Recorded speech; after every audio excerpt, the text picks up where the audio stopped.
സൂറത്തു യാസീനാണ് നമ്മൾ പറഞ്ഞുകൊണ്ടിരിക്കുന്നത്.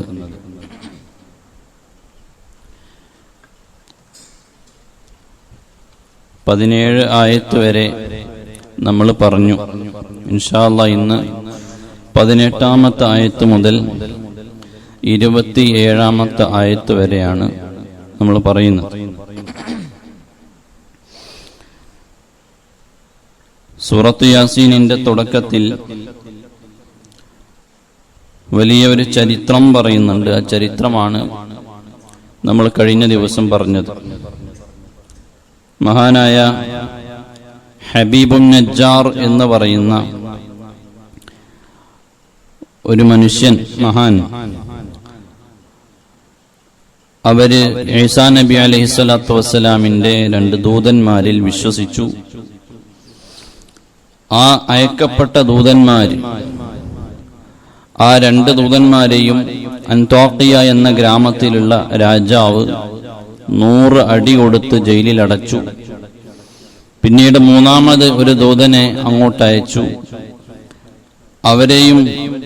അവരുമായി സംസാരിച്ച് ആ ജയിലിലുള്ളവരെ പുറത്തേക്ക് കൊണ്ടുവന്ന് അവര് ദഅവാ പ്രവർത്തനം നടത്തി. അവസാനം ആ നാട്ടുകാരും രാജാവും അവരെയും വധിക്കാനുള്ള തീരുമാനത്തിലാവുകയാണ്. വിശ്വസിച്ചില്ല എന്നാണ് നമ്മൾ പറഞ്ഞെത്തിയത്. വിശ്വസിച്ചില്ല എന്ന് മാത്രമല്ല, അവരെ കൊന്നുകളയാൻ വേണ്ടി തീരുമാനമെടുത്തു. ഇവരുമായി തർക്കത്തിലാണ്.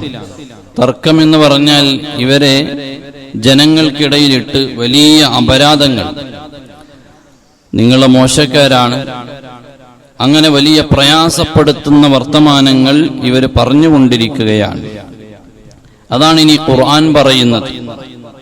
അവരോട് മുഖത്ത് നോക്കി വലിയ വിഷമമുള്ള സംസാരം അവർ സംസാരിച്ചു. ഒരാളോട് നിങ്ങൾ ചെയ്തത് ശരിയായില്ല എന്ന് പറയുമ്പോൾ അത്രക്ക് പ്രയാസം ഉണ്ടാകൂല. പക്ഷെ അതിനേക്കാൾ പ്രയാസമുള്ള വർത്തമാനമാണ് ആ നാട്ടുകാര് അവിടെ ഉണ്ടായിരുന്ന ദൂതന്മാരോട് പറഞ്ഞത്. എന്താണ് ആ നാട്ടുകാര് പറഞ്ഞത്?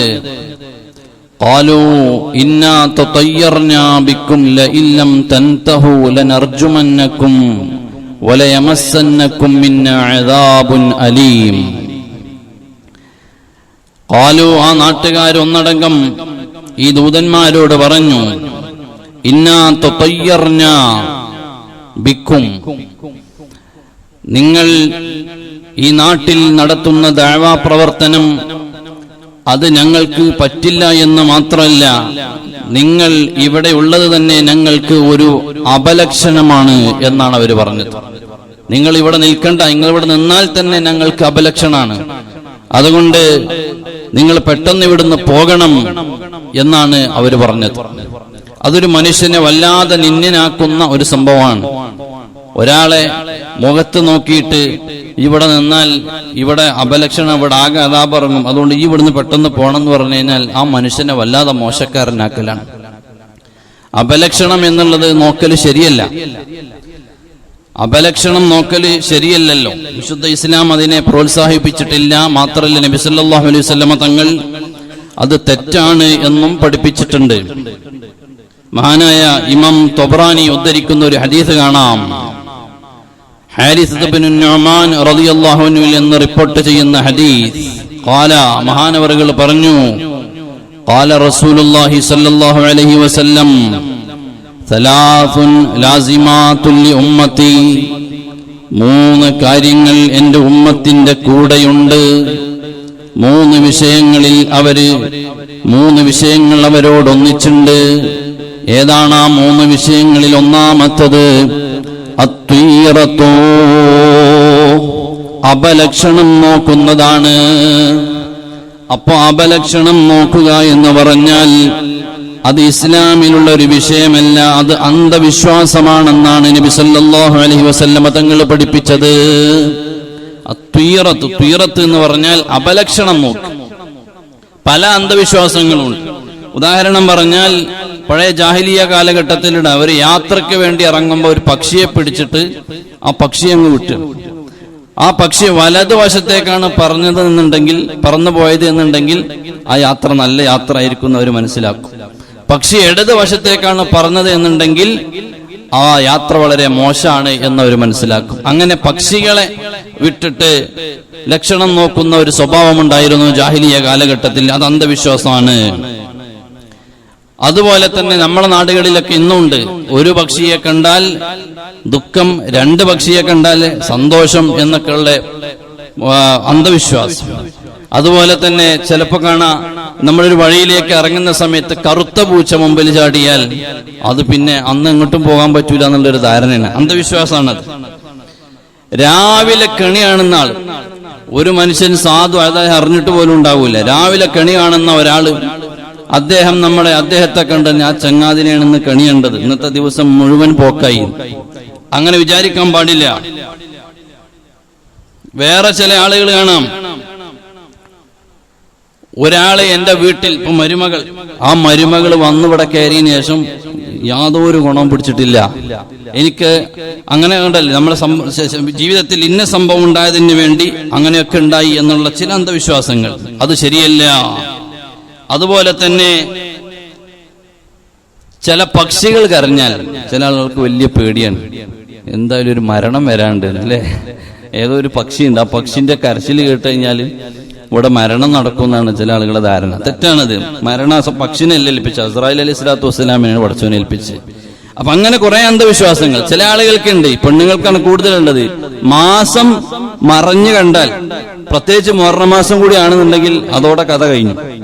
മാസം മറഞ്ഞു കണ്ടാൽ, നമ്മൾ മറഞ്ഞാണെന്ന് പറഞ്ഞാൽ ഒരു മരക്കൊമ്പിന്റെ ഇടയിലൂടെ, തെങ്ങിന്റെ ഓലന്റെ ഇടയിലൂടെ ഡയറക്റ്റ് ആ ഫുള്ള് റൗണ്ട് കാണാതെ, അല്ല അതിന്റെ പൂർണ്ണമായ ചന്ദ്രക്കല കാണാതെ ഇടക്ക് മറിഞ്ഞു കണ്ടാൽ അന്നത്തെ ആ വർഷം മുഴുവൻ പോയി, അല്ലെങ്കിൽ ആ മാസം മുഴുവൻ പോയി എന്നുള്ള ധാരണ. മഹാനായ നെല്ലിക്കുത്ത് ഉസ്താദിനോട് ചോദിക്കുന്നുണ്ട്, മാസം മറിഞ്ഞു കണ്ടാൽ എന്തോ പ്രശ്നമുണ്ടോന്ന്. നെല്ലിക്കുത്ത് ഉസ്താദിന് വളരെ ഭംഗിയായിട്ടൊരു മറുപടി പറയുന്നുണ്ട്, മറിഞ്ഞ ഭാഗം കാണൂല എന്നുള്ളൂ, ബാക്കിയെല്ലാം കാണും, അത്രേ ഉള്ളതിലുള്ളൂ. അപ്പൊ ഇങ്ങനെ കുറെ ഒരുപാട് അന്ധവിശ്വാസങ്ങൾ, അപലക്ഷണങ്ങൾ നോക്കുക എന്നുള്ളത് വിശുദ്ധ ഇസ്ലാമിലില്ല, അത് പാടില്ല എന്നാണ്. ഈ നാട്ടുകാര് മഹാന്മാരായ ഈ ദൂതന്മാരോട് പറഞ്ഞു, ഇന്നാ തതയ്യർനാ ബിക്കും, നിങ്ങൾ ഞങ്ങൾക്ക് അപലക്ഷണമാണ്, അതുകൊണ്ട് പെട്ടെന്ന് പോകണം. നബി സല്ലല്ലാഹു അലൈഹി വസല്ലം തങ്ങൾ പറയുന്ന ഈ ഹദീസിൽ കാണാം, ഒന്നാമത് എന്റെ ഉമ്മത്തിന്റെ കൂടെയുള്ളത് അത്വീറത്തു, അപലക്ഷണം നോക്കല്, അത് പാടില്ലാത്തതാണ്. രണ്ടാമത്തത് വൽ ഹസദു, അസൂയയാണ്. ഒരാൾക്ക് ഒരു നിഅമത്ത് അല്ലാഹു നൽകിയാൽ അയാളോട് അസൂയയാണ്. ഒരു നിഅമത്ത് ഒരാൾക്ക് ലഭിച്ചിട്ടുണ്ടെങ്കിൽ അദ്ദേഹം മനസ്സിലാക്കണം, എന്റെ നിഅമത്തിന്റെ പേരിൽ എനിക്ക് അസൂയക്കാരനുണ്ട് എന്ന്. അത് നബി സല്ലല്ലാഹു അലൈഹി വസല്ലം തങ്ങൾ പറഞ്ഞതാണ്. എന്റെ ഉമ്മത്തീങ്ങളുടെ കൂടെ ഈ മൂന്ന് കാര്യങ്ങളുമുണ്ട്. മൂന്നാമത്തത് വസൂഉല്ലന്ന്, ഒരു മനുഷ്യനെ കുറിച്ച് മോശമായ അഭിപ്രായം ധാരണ വെക്കലാണ്. ഫഖാല റജുലുൻ, അപ്പോൾ അതാ നബി സല്ലല്ലാഹു അലൈഹി വസല്ലം തങ്ങളോട് ഒരു സ്വഹാബി ചോദിച്ചു, നബിയെ ഫമാ യുദ്ഹിബിന യാ റസൂലല്ലാഹ് മിമ്മൻ കുന്ന ഫീഹി, അങ്ങനെ സംഭവിച്ച ഒരാൾക്ക് അതിൽ നിന്ന് രക്ഷപ്പെടാൻ, അത് ഒഴിവാക്കാൻ എന്താണ് മാർഗം? ഖാല, അപ്പോൾ നബി സല്ലല്ലാഹു അലൈഹി വസല്ലം തങ്ങൾ പറഞ്ഞു, ഇദാ ഹസദ്ത ഫസ്തഗ്ഫിർ, നീ ആരോടെങ്കിലും അസൂയ വെച്ചാൽ ഫസ്തഗ്ഫിർ, നീ അല്ലാഹുവിനോട് പൊറുക്കലിനെ ചോദിക്കണം. വഇദാ ളനൻത, നീ ഒരാളെ കുറിച്ച് മോശമായ ഒരു കാര്യം വിചാരിച്ചാൽ ഫലാ തഹഖഖ്, ആ മോശത്തരത്തിൽ നീ ഉറപ്പിച്ചു കളയരുതേ. വഇദാ തതയ്യറത ഫഅംലിഹി, നീ അന്ധവിശ്വാസങ്ങൾ അപലക്ഷണങ്ങൾ നോക്കരുതേ. അത് കഴിഞ്ഞാൽ പോകുന്ന വഴിയിലേക്ക് ഒരു കറുത്ത പൂച്ച വന്നു, ആ പൂച്ച പോകുന്ന വഴിയിൽ പൂച്ച പോയി, നീ പോകുന്ന വഴിയിൽ നീയും പോകണം, അല്ലാതെ ആ പൂച്ചക്ക് വേണ്ടി നീ വഴി തിരിഞ്ഞ് നടക്കരുതേ. അപ്പൊ അപലക്ഷണം എന്നത് ഇസ്ലാമിലില്ല, അത് നോക്കേണ്ടതുമില്ല. ഇനി ഒരാൾ അപലക്ഷണം നോക്കുകയാണെങ്കിൽ തന്നെ നിങ്ങൾ നോക്ക്, അവനെ രാവിലെ കണ്ടതിന് വേണ്ടിയാണ് എന്റെ ദിവസം മോശമായത്. ഒരു മനുഷ്യന്റെ പേരിൽ നമ്മൾ മോശമായ ഒരു കാര്യം അടിച്ചു വെക്കുകയാണ്, അവനെ മോശമാക്കുകയാണ്, അതൊരിക്കലും പാടില്ല. അന്താഖിയ എന്ന നാട്ടുകാര് അവിടേക്ക് ചെന്ന മുർസലീങ്ങളോട് പറഞ്ഞു, ദൂതന്മാരോട് പറഞ്ഞു, ഖാലൂ ഇന്നാ തതയ്യർനാ ബിക്കും ലഇൻ ലം തൻതഹു ലനർജുമന്നകും വലയമസ്സന്നകും മിന്നാ അദാബുൻ അലീം. നിങ്ങളിവിടെ അപലക്ഷണമാണെന്ന് മാത്രമല്ല, ലഇൻ ലം തൻതഹു, നിങ്ങൾ ഇതിൽ നിന്ന് പിന്മാറിയിട്ടില്ല എങ്കിൽ, അതെ നിങ്ങൾ ഈ ദഅവാ പ്രവർത്തനം ഇവിടെ നിർത്തിവെച്ചിട്ടില്ല എങ്കിൽ, ലനർജുമന്നകും വലയമസ്സന്നകും മിന്നാ അദാബുൻ അലീം, നിങ്ങളെ കല്ലുകളെ കൊണ്ട് ഞങ്ങൾ എറിഞ്ഞുകൊല്ലും, വലിയ ശിക്ഷ നിങ്ങളുടെ പേരിൽ ഞങ്ങൾ അഴിച്ചുവിടും, അതുകൊണ്ട് പെട്ടെന്ന് തന്നെ ഇവിടുന്ന് സ്ഥലം വിട്ടോളണോ. ഖാലൂ, അപ്പോഴതാ അവര് പറയാണ്, ത്വാഇറുക്കും മഅക്കും, നിങ്ങളുടെ കൂടെ തന്നെയാണ് അപലക്ഷണമുള്ളത്, ഞങ്ങളല്ല. ദൂതന്മാര് പറഞ്ഞു, നിങ്ങളാണ് അന്ധവിശ്വാസത്തിൽ പെട്ടുപോയത്, ബിംബങ്ങൾ ആരാധിച്ചത് നിങ്ങളാണ്, നിങ്ങളുടെ കൂടെയാണ് കുഫ്രിയത്തുള്ളത്. അതുകൊണ്ട്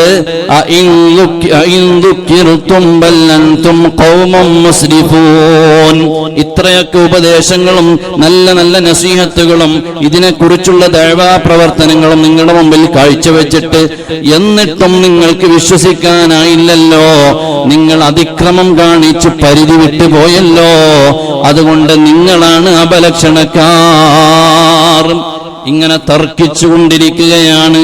ഈ നാട്ടുകാരിങ്ങനെ മുർസലീങ്ങൾ അംഗീകരിക്കുന്നില്ല. ഇതാര് കാണുന്നുണ്ട്? മഹാനായ ഹബീബുൻ നജ്ജാർ എന്നവർ കാണുകയാണ്. ആരാണ് ഹബീബുൻ നജ്ജാർ? നേരത്തെ ഈ രണ്ട് ദൂതന്മാരും വരുമ്പോ വഴിയോരത്ത് നിന്ന് അവരെ കണ്ടു.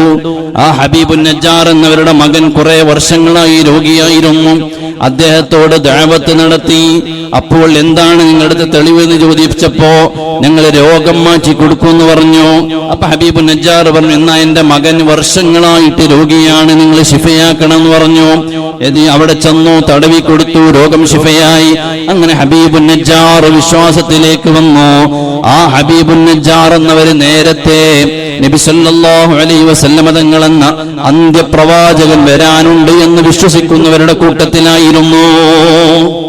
അങ്ങനെയുണ്ടല്ലോ, മുൻ വേദഗ്രന്ഥങ്ങളിലൊക്കെ നബി സല്ലല്ലാഹു അലൈഹി വസല്ലമ തങ്ങളുടെ വരവിനെ അറിയിച്ചിട്ടുണ്ട്. നബി സല്ലല്ലാഹു അലൈഹി വസല്ലമ തങ്ങളുടെ ഒരു പ്രത്യേകത കൂടെയാണ്, മറ്റു നബിമാർക്കില്ലാത്തൊരു പ്രത്യേകതയാണ്, മറ്റു നബിമാർക്ക് കിട്ടാത്ത ഒരു പ്രത്യേകതയാണിത്. എന്ത്? കഴിഞ്ഞുപോയ പ്രവാചകന്മാരൊക്കെ വരാനിരിക്കുന്ന ഒരു പ്രവാചകന്റെ വരവിന്റെ സൂചന അറിയിച്ചു. അത് നബി സല്ലല്ലാഹു അലൈഹി വസല്ലമ തങ്ങൾക്ക് മാത്രം ലഭിച്ച ഒരു വലിയ നേട്ടമാണ്, തങ്ങളുടെ ഖുസൂസിയത്താണ്. അപ്പൊ അങ്ങനെ കഴിഞ്ഞ പ്രവാചകന്മാര് വേദഗ്രന്ഥങ്ങളിലൊക്കെ പറഞ്ഞതനുസരിച്ച് ഹബീബുൻ നജ്ജാർ എന്നവര് നബി സല്ലല്ലാഹു അലൈഹി വസല്ലമ തങ്ങൾ എന്ന ഒരു അന്ത്യപ്രവാചകൻ വരാനുണ്ട് എന്ന് നേരത്തെ വിശ്വസിക്കുന്ന ആ കൂട്ടത്തിൽപ്പെട്ട ആളും കൂടെയാണ്. അപ്പൊ വേഗമുണ്ട് വിശ്വസിക്കാൻ, ഈസാ നബിന്റെ ദൂതന്മാരാണ് എന്ന് പറഞ്ഞ് അപ്പൊ അവർ വിശ്വസിച്ചു. അങ്ങനെ ആ മഹാനവറുകൾ അവര് മാത്രമാണ് അവിടെ വിശ്വസിച്ചത്. ആ വിശ്വസിച്ച ഹബീബുൻ നജ്ജാർ എന്നവർ ദൂരെ നിന്നത് കാണുകയാണ്, വീക്ഷിക്കുകയാണ്. എന്തൊക്കെയാണ് സമൂഹത്തിന്റെ ഇവരോടുള്ള നിലപാട്, രാജാവ് ഇവരെന്താണ് ചെയ്യുന്നത് ഇങ്ങനെ നോക്കി വീക്ഷിച്ചുകൊണ്ടിരിക്കുകയാണ്. അപ്പോഴാണ് ഈ തർക്കം കാണുന്നത്.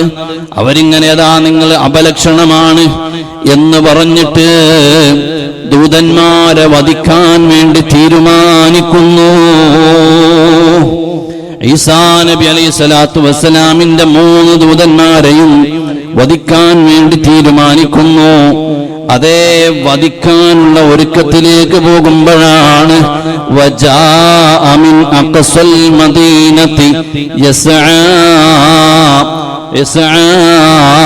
ഖാല യാ ഖൗമി ഇത്തബിഉൽ മുർസലീൻ.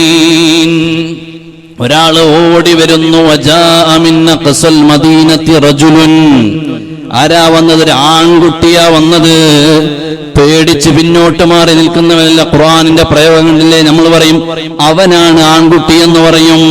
ഇവിടെ അല്ലാഹു തആല ഉപയോഗിച്ചത് വജാഅ മിൻ അഖ്സൽ മദീനതി. ആ പട്ടണത്തിൽ നേരത്തെ ഇവരുടെ പ്രതികരണങ്ങളെ വീക്ഷിച്ചുകൊണ്ട് നിൽക്കുന്ന മഹാനായ ഹബീബുൻ നജ്ജാർ എന്നവർ അതേ അപകടത്തിലേക്ക് കൈവെക്കുന്നു എന്ന് കണ്ടപ്പോ ആൺകുട്ടി ചുളക്കുട്ടിയായി ചാടി വന്നു. അപ്പൊ മഹാനായ ഹബീബുൻ നജ്ജാർ വന്നു. എന്നിട്ട് പറയാണ് ഖാല യാ ഖൗമി ഇത്തബിഉൽ മുർസലീൻ, അല്ലയോ എന്റെ കൗമേ, എന്റെ നാട്ടുകാരെ, വളരെ പ്രിയത്തോടെ പറയാണ്, വിനയത്തോടെ പറയാണ്, എന്റെ നാട്ടുകാരെ, ഇത്തബിഉൽ മുർസലീൻ, നിങ്ങളിലേക്കെത്തിയ മുർസലീങ്ങളെ നിങ്ങളൊന്ന് പിൻപറ്റുവിൻ, അവർ അംഗീകരിക്കുവിനെന്ന് ഹബീബുൻ നജ്ജാർ എന്നവർ പറയുകയാണ്. യാ ഖൗം, എന്താണ് അഭിസംബോധന നോക്ക് നിങ്ങൾ. യാ ഖൗം, ഒരു ദഅവാ പ്രവർത്തനം നടത്തുന്ന ഒരാൾക്ക് അദ്ദേഹത്തിന് വേണ്ട ചില സിഫത്തുകളുണ്ട്. ഭാഷ മാന്യമായിരിക്കണം, പ്രബോധിതരോട് സംസാരിക്കുന്ന ശൈലി വളരെയധികം ഭംഗിയായിരിക്കും. എടാ മരമണ്ടന്മാരെ എന്ന് വിളിച്ച് ഞാനിവിടെ അഭിസംബോധന ചെയ്ത് നിങ്ങൾ ആരെങ്കിലും കേൾക്കാതിരിക്കുമോ? ഇല്ല. നമ്മൾ ദഅവത്ത് നടത്തുന്ന സമുദായത്തോട് നമ്മുടെ സംസാരങ്ങൾ വളരെയധികം മാന്യമായിരിക്കണം. അതാണ് മഹാനായ ഹബീബുൻ നജ്ജാർ സൂറത്തു യാസീനിൽ അല്ലാഹു തആല ഓർമ്മപ്പെടുത്തുന്നു, യാ ഖൗം, എന്റെ നാട്ടുകാരെ, നമ്മളൊക്കെ ഒരു നാട്ടുകാരല്ലേ, നിങ്ങൾ ഈ മുർസലീങ്ങൾ അംഗീകരിക്കണം. ആദ്യം തന്നെ വന്ന് വളരെ മാന്യമായ ശൈലിയിലാണ്. അല്ലാതെ നമ്മൾ ദേഷ്യം പിടിച്ച് ഒരു കാലത്ത് നിങ്ങളൊന്നും ഗുണം പിടിക്കൂല എന്ന് പറഞ്ഞങ്ങ് തുടങ്ങിയാൽ ഒരു മനുഷ്യനത് കേൾക്കാതിരിക്കൂല, ഉൾക്കൊള്ളാൻ തയ്യാറാകൂല. അപ്പൊ മാന്യമായ രീതിയായിരിക്കണം, മാന്യമായ സംസാരമായിരിക്കണം. ഒരു ദാഇയുടേത് മാന്യമായ സംസാരമാകണം. അവന്റെ വായിൽ നിന്ന് അശ്ലീലങ്ങൾ വരരുത്. അവൻ അഭിസംബോധന ചെയ്യുന്നവരോട് ഒരിക്കലും മാന്യമല്ലാത്ത ഒരു പ്രയോഗം പോലും വന്നു പോകരുത്. കണ്ടില്ലേ നിങ്ങൾ, നബി സല്ലല്ലാഹു അലൈഹി വസല്ലം തങ്ങൾക്ക് എത്ര വലിയ ആരോപണങ്ങൾ ഉണ്ടാകും, പക്ഷെ അതിന് മുഴുവനും പ്രതികരിക്കരുത്. നമ്മൾ കേട്ട് മിണ്ടാതെ നിൽക്കണം. ആ ആരോപണങ്ങൾക്ക് മുഴുവനും മറുപടി കൊടുക്കാൻ പോയാൽ അത് അപകടത്തിലേക്കെത്തും. കഴിഞ്ഞുപോയ പ്രവാചകന്മാര്, മഹാന്മാരായ ഔലിയാക്കൾ, മഹാന്മാരായ ഇമാമിങ്ങൾ, ഇവരെല്ലാം ആരോപണങ്ങളുടെ നൂലാമാലകൾ അവർക്കെതിരെ അഴിച്ചുവിട്ടിട്ടുണ്ട്. പക്ഷേ അവരൊക്കെ അതിജീവിച്ചിട്ടുണ്ട്. മാന്യതയിലൂടെ അതിജീവിച്ചവരാണ്. അവരാരും ഗുണ്ടായിസത്തിലൂടെ അതിജീവിച്ചവരല്ല. മാന്യമായി അവരോടൊക്കെ നല്ല വർത്തമാനം പറഞ്ഞ് ഈമാനികമായ ശൈലിയിൽ ദഅവത്ത് നടത്തിയവരാണ്. അത് നമ്മൾ യാസീനിൽ നിന്ന് പാഠമാക്കേണ്ട ഒരു പാഠമാണ്. ഖാല യാ ഖൗമി ഇത്തബിഉൽ മുർസലീൻ, അല്ലയോ ഖൗമേ, എന്റെ നാട്ടുകാരെ, നിങ്ങൾ ഈ മുർസലീങ്ങൾ നിങ്ങളൊന്ന് അംഗീകരിക്കണേ. എന്നിട്ട് മഹാനായ ഹബീബുൻ നജ്ജാർ എന്നവർ പറയുന്നത് ഖുർആൻ ഓർമ്മപ്പെടുത്തുകയാണ്, ഇത്തബിഉ മൻ ലാ യസ്അലുകും അജ്റൻ വഹും മുഹ്തദൂൻ,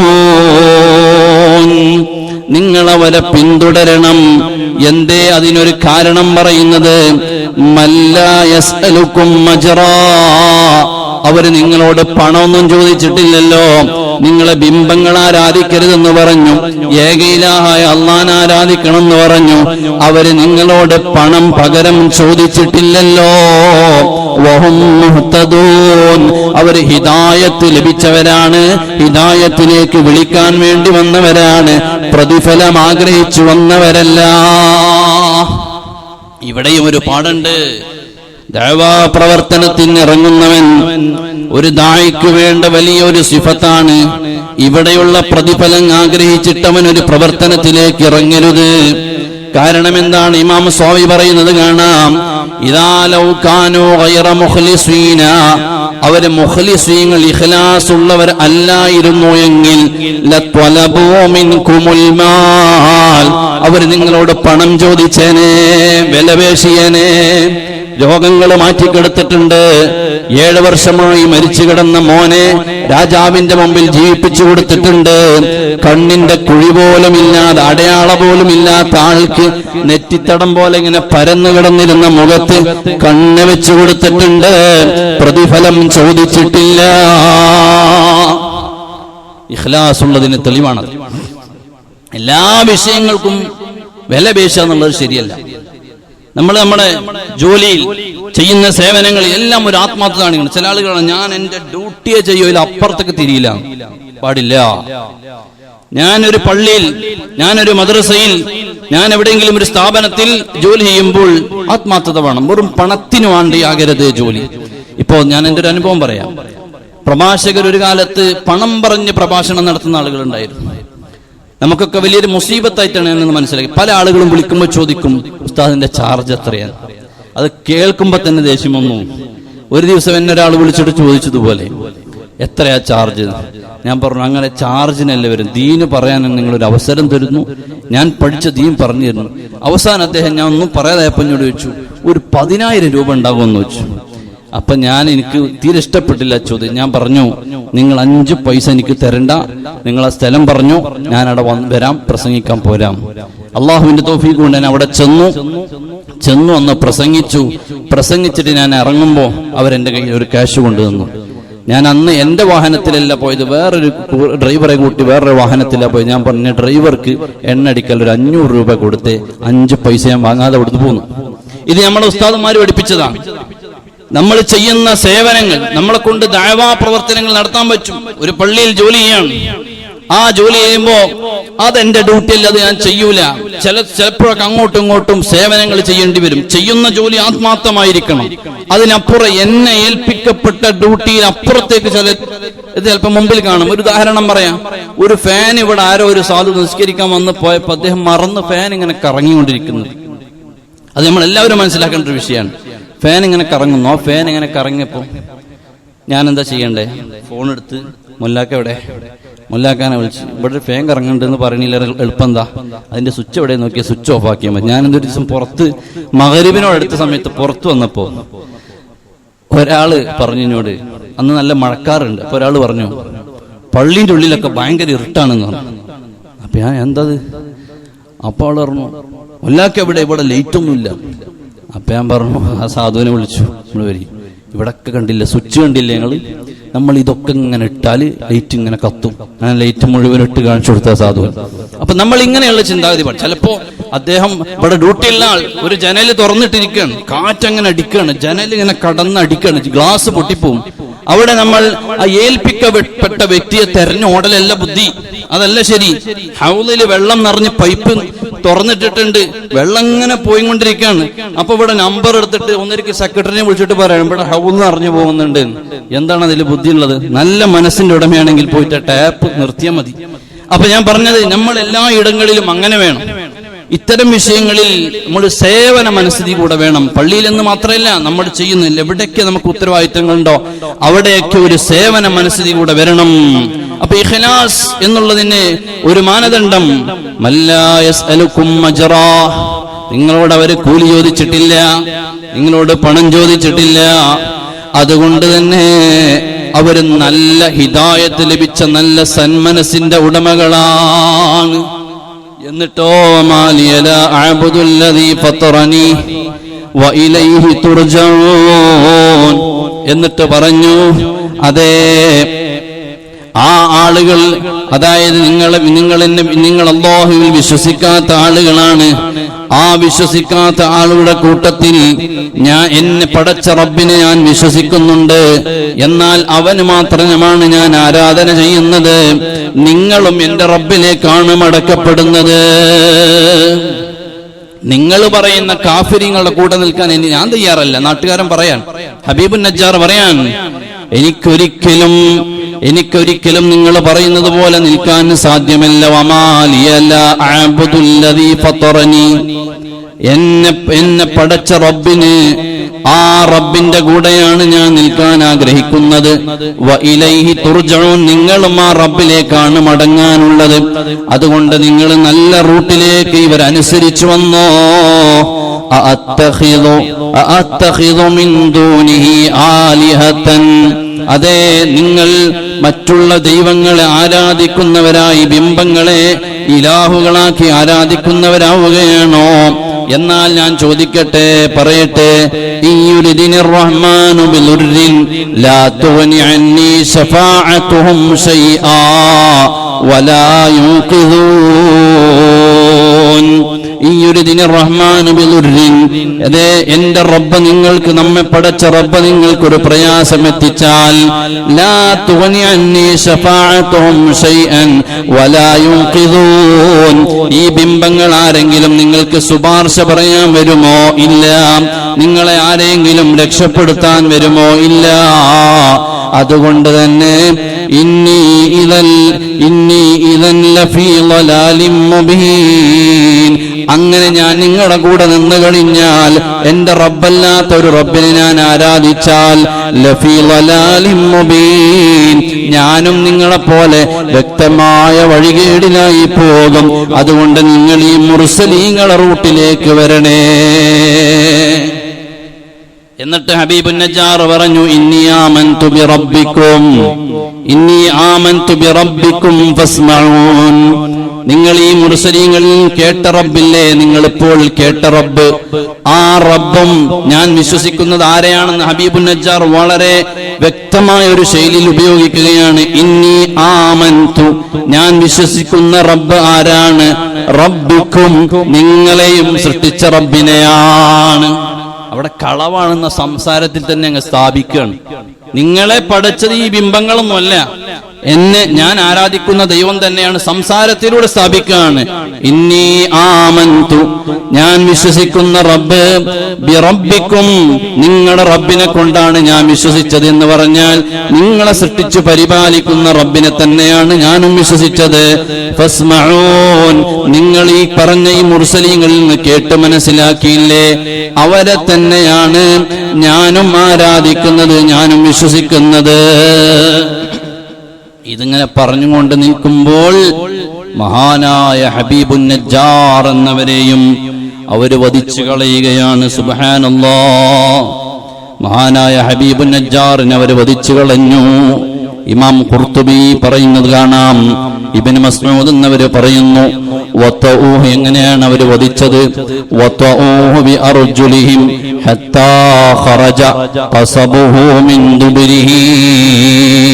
എല്ലാവരും ഹബീബുൻ നജ്ജാർ എന്നവരെ എല്ലാവരും അവരുടെ വയറ്റിലേക്ക് ചവിട്ടിയപ്പോ കുടൽമാലകൾ പിൻദ്വാരത്തിലൂടെ പുറത്തു വന്നുപോയി, തെറിച്ചുപോയി. അത്ര ശക്തിയിൽ അവരങ്ങ് ചവിട്ടി. അദ്ദേഹത്തെ ഒരു കിണറ്റിലേക്ക് കൊണ്ടുപോയി എറിഞ്ഞു. എല്ലാവരും വധിച്ചു കളഞ്ഞു. ആ മഹാനായ ഹബീബുൻ നജ്ജാർ എന്നവർ വഫാത്താകുന്ന സമയത്ത് ഒരു വിളിയാളം കേൾക്കുന്നു. ഖീല ദഖുലിൽ ജന്നത ഖാല യാ ലൈത ഖൗമി യഅലമൂൻ ഖീല ദഖുലിൽ ജന്ന. ഹബീബുൻ നജ്ജാർ എന്നവരെ സ്വർഗ്ഗത്തിലേക്ക് പ്രവേശിച്ചോളൂ, സ്വർഗ്ഗത്തിലേക്ക് പ്രവേശിക്കൂ. മഹാനായ ഹബീബുൻ നജ്ജാർ ആ ആഖിറത്തിലെ പ്രതിഫലം, ശുഹദാഇന്റെ പ്രതിഫലം കണ്ടിട്ട് പറഞ്ഞു, ഖാല യാ ലൈത ഖൗമി യഅലമൂൻ ഖാല യാ ലൈത ഖൗമി യഅലമൂൻ. ഞാൻ ആ പറഞ്ഞു കൊടുത്ത ജനത എന്റെ ഇപ്പോഴത്തെ നല്ല സന്തോഷത്തിന്റെ സുവർഗപരമായ അവസ്ഥ അവരറിഞ്ഞിരുന്നെങ്കിൽ എത്ര നന്നായിരുന്നേനെ. ബിമാ ഗഫറ ലി റബ്ബി, എന്റെ റബ്ബ് അത് കാരണം എനിക്ക് പുറത്തു തന്നിരിക്കുന്നു. വജഅലനീ മിനൽ മുക്രമീൻ, എന്നെ അതാ അല്ലാഹു വളരെയധികം ബഹുമാനിച്ചവരുടെ കൂട്ടത്തിൽ എന്നെ അല്ലാഹു ഉൾപ്പെടുത്തിയിരിക്കുന്നു. അള്ളാഹുവിന്റെ സബീലിൽ രക്തസാക്ഷിയായ ആളുകൾക്ക് പ്രത്യേകം പവറുണ്ടല്ലോ. വിശുദ്ധ ഖുർആനിന്റെ സൂറത്ത് ആൽ ഇംറാനിൽ 169-ാമത്തെ ആയത്തിൽ അല്ലാഹു പറഞ്ഞു, വലാ തഹ്സബന്നല്ലദീന ഖുതിലൂ ഫീ സബീലില്ലാഹി അംവാതാ, നിങ്ങൾ ഒരിക്കലും വിചാരിച്ചു പോകരുത്, അല്ലദീന ഖുതിലൂ ഫീ സബീലില്ലാഹി അംവാതാ, അല്ലാഹുവിന്റെ മാർഗ്ഗത്തിൽ അതേ യുദ്ധം ചെയ്ത് ഷഹീദായി പോയ ആളുകൾ അവർ മരിച്ചുപോയി എന്ന് ആരും നിങ്ങൾ വിചാരിക്കരുത്. ബല്ലഹയ്യാഉൻ ഇൻദ റബ്ബിഹിം യുർസഖൂൻ, അവർ അല്ലാഹുവിന്റെ അടുക്കൽ നല്ല സന്തോഷത്തോടെ സ്വർഗ്ഗത്തിൽ അവർ ജീവിച്ചിരിക്കുന്നവരാണ്. അതുകൊണ്ട് ഇവിടെ സൽക്കർമ്മം ചെയ്തവർക്ക് നല്ല സുഹൃതം ആഖിറത്തിലുണ്ട്. ഖുർആൻ തന്നെ പറഞ്ഞതാണ്, സൂറത്തു സബഇന്റെ 4-ാമത്തെ ആയത്ത്, അല്ലദീന ആമനൂ വഅമിലുസ് സ്വാലിഹാത്തി, ആരെങ്കിലും വിശ്വസിക്കുകയും സൽക്കർമ്മങ്ങൾ ചെയ്യുകയും ചെയ്താൽ ഉലൈക അക്കൂട്ടർക്ക് ലഹും മഗ്ഫിറത്തുൻ വറിസ്ഖുൻ കരീം, അവർക്ക് അല്ലാഹു മഗ്ഫിറത്ത് കൊടുക്കുന്നുണ്ട്, അല്ലാഹു തആല നല്ല ബഹുമാനം കൊടുക്കുന്നുണ്ട്, നല്ല പ്രതിഫലങ്ങളെ കൊടുക്കുന്നുണ്ട്. അതുകൊണ്ട് ഹബീബുൻ നജ്ജാർ എന്നവർ പറയാണ്, ആഖിറത്തിൽ നിന്നിട്ട് പറയാണ്, എന്റെ ആ ഖൗമ്, എന്റെ നാട്ടുകാര്, എന്റെ ഈ സുഹൃത്തുക്കൾ ഞാൻ അനുഭവിക്കുന്ന സന്തോഷം അവരെന്ന് അറിഞ്ഞിരുന്നെങ്കിൽ, ബിമാ ഗഫറ ലീ റബ്ബി, എന്റെ റബ്ബ് എനിക്ക് പുറത്തു തരാൻ കാരണമായത് ഞാൻ ആ മുർസലീങ്ങൾ അംഗീകരിച്ചതാണ്, വജഅലനീ മിനൽ മുക്രമീൻ, എന്റെ റബ്ബ് വല്ലാതെ ആദരിച്ചത് അവരെ മുമ്പിൽ രക്തസാക്ഷിയായതുകൊണ്ടാണ്. അതുകൊണ്ട് ഈമാനികമായി ഊർജം നമ്മൾക്കുണ്ടെങ്കിൽ അതിന് പ്രതിഫലമുണ്ട് എന്നാണ് വിശുദ്ധ ഖുർആൻ സൂറത്തു യാസീനിൽ നമ്മോട് പറയുന്നത്. അല്ലാഹു തആല ഇനി അതിന്റെ ബാക്കി ഭാഗങ്ങൾ പറയുന്നുണ്ട്. ഇൻഷാ അല്ലാഹ് നമുക്ക് അടുത്ത ദിവസം പറയാം. അല്ലാഹു തആല തൗഫീഖ് നൽകുമാറാകട്ടെ.